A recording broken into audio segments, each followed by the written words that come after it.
Mga bossing ko, yung sugar po natin mga bossing ko. Unahin muna natin mga bossing ko. Ano yung mga bossing? Ito pa mga bossing ko, ma-share ko lang, maiba-iba naman po muna mga bossing ko. Kung kayo pa mga bossing ko yung isa sa mga may diabetes or bago pa lang mga bossing ko sa mga may diabetes, may papayo ko lang po sa inyo mga bossing kasi base sa aking mga karanasan mga bossing, hindi ako eksperto, syempre lalo-lalo na hindi ako doktor mga bossing, sa aking karanasan mga bossing ko, ang pinakamayor na nagiging dahilan kung bakit tumataas mga bossing ko yung sugar po natin mga bossing ko. Unahin muna natin mga bossing ko, ano yung mga pagkain na napatunayan ko mga bossing, kapag kinain ko, matik po yun kapag nagkuha ako mga bossing ko, ay pero dapat magpa-fasting ka muna. Halimbawa, pag gising mo sa umaga, doon ang dapat ang pagkuha, or kaya hindi pa nakakain, doon ka dapat kukunan ng sa sugar. Kasi once na kakain mo lang, sigurado yan, mataas po yan mga bossing. Kaya kailangan, bago ka kumain, saka ka magtitingin mga bossing. Ngayon pa mga bossing, kapag naman gutom ka, tapos mataas yan, talagang mataas po siya mga bossing. Kumbaga, mag-iingat ka dahil mataas talaga yan kasi gutom ka pa eh. Tapos mataas pa yung tingin sa iyo. Ang pinakamayor mga bossing ko, pagdating sa usapin ng pagkain, kapag kami mga bossing ko ay kumain ng patatas. Yung patatas mga bossing ko, nako, isa po yan sa pinakamayor mga bossing ko na ang bilis tumaas ng sugar namin mga bossing. Halimbawa, normal ako, halimbawa, umabot ako na 99. Di normal pa yon. Ngayon, kasi ang pinakasagad niya 120. Ngayon pa mga bossing ko, kapag kumain ako ng ganyan, kahit gutom na ako, pag check niyan mga bossing, ang taas niyan. Papalo na yan sa 170, ganun po mga bossing. Kahit sabihin mong kaunti lang, mataas po siya, mabilis po siya makapagpataas ng sugar.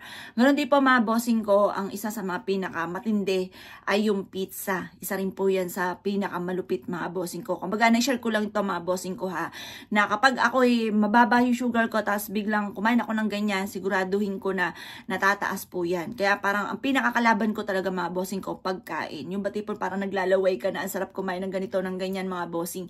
Yun ang pinakakalaban. Pero ang pinakamatindi, pero syempre mga bossing, hindi ko sama yung mga soft drinks, mga chocolate. Matik yan, alam nyo na po yan. Pati sa kanin, mga bossing, yung white rice lalo na. Ngayon po mga bossing, pero bilang kapag sabi, kahit anong kulay daw po yan, kasi rice pa rin daw po yan, nakakataas daw po yan. Ngayon po mga bossing, yun, tunay po rin yan. Pero ang isa sa mga pinakamatindi na naranasan ko mga bossing, kahit hindi ako kumain ng mga yan mga bossing ko, once na ako'y umiyak, nalungkot, nagdamdam, stress, ang isa sa mga pinakamayor mga bossing ko.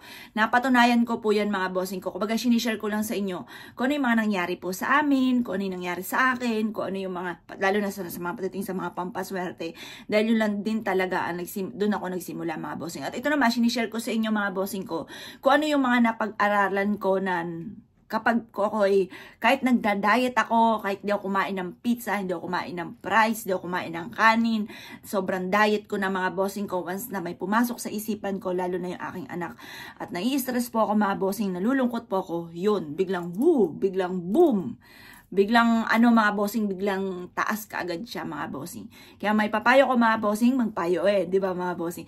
Pero minsan, pag nanghihingi sa akin ng payo, lalo na yung bago pa lang, sariwa pa lang nangyari sa amin mga bossing ko, hindi ako makapagbigay ng payo. Kasi syempre, paano ako makapagpayo sa sarili ko nga hindi?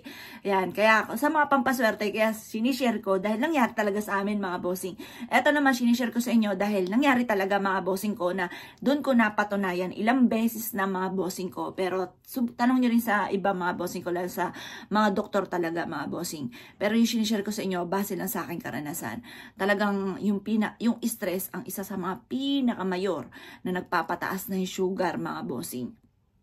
Kasi ganun po ako mga bossing. So hindi ko lang mapigilan kasi yun nga, anak ko po kasi po yun mga bossing. Siguro kung mga ano lang, mga kakilala lang, hindi ko didibdibin. Or kaya mga napapanood ko, hindi ko didibdibin.